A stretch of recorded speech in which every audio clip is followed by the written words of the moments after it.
a lot more about what's going on. He says, terrible, just found out that Obama had my wires tapped in Trump Tower just before the victory.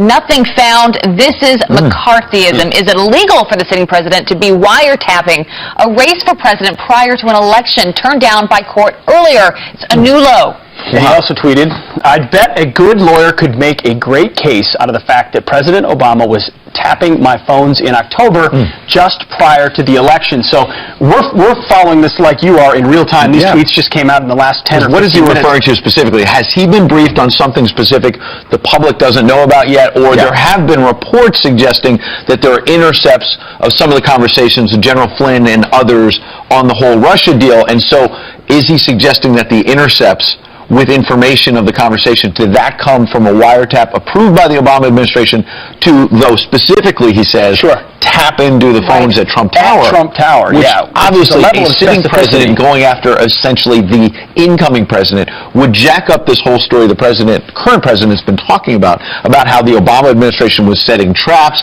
these leaks that we see now. This would jack it up that there was a wiretap before the election. Remarkable. This could totally change this entire conversation. I mean, as he said in that tweet, McCarthyism.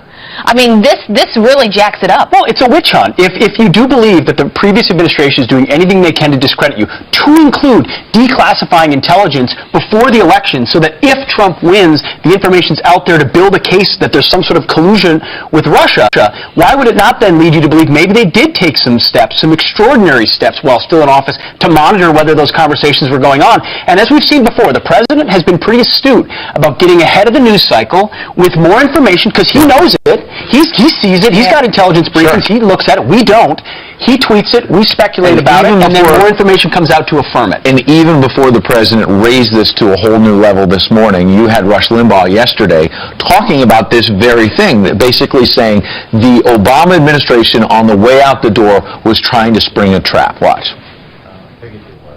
A silent coup that was put in place by Obama and the Democrats during the transition and before, after the election. What is happening here is a full-fledged effort here to deny Trump the actual control of the government by leaving so many Obama career people appointed, by going so slowly on confirming Trump's cabinet appointees. I'm telling you, if you want to find out who is really working together to sabotage the United States, you find the link between Barack Obama, Vladimir Putin, and the Russian government.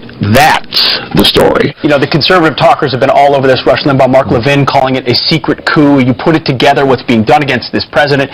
It's discredited. Now we're finding out it was formalized even beforehand. You are on President Trump. I am following it. It's Twitter feed right now. Just 2 minutes ago. We can barely keep up right now. Just 2 minutes ago, the president tweeted, "How low has President Obama gone to tap my phones during the very sacred election process? This is Nixon Watergate. Bad or sick guy." Wow. I mean, that is a pretty apropos comparison, if that is what happened. Just to be clear, like we are getting this news directly from the president, from his Twitter account. When he got these reports and how this all came about, we don't have any of those details or how significant all of this is. But I can't imagine he would tweet something like this, Ed, unless he had some real concrete evidence to back that up. At least suggesting it. And I think it's interesting that he's turning that Watergate analogy, did you notice, around on the Democrats? Because remember, about 2 weeks ago, it was, this administration is like, this is worse than Watergate, the DNC said, in terms of the Russia thing.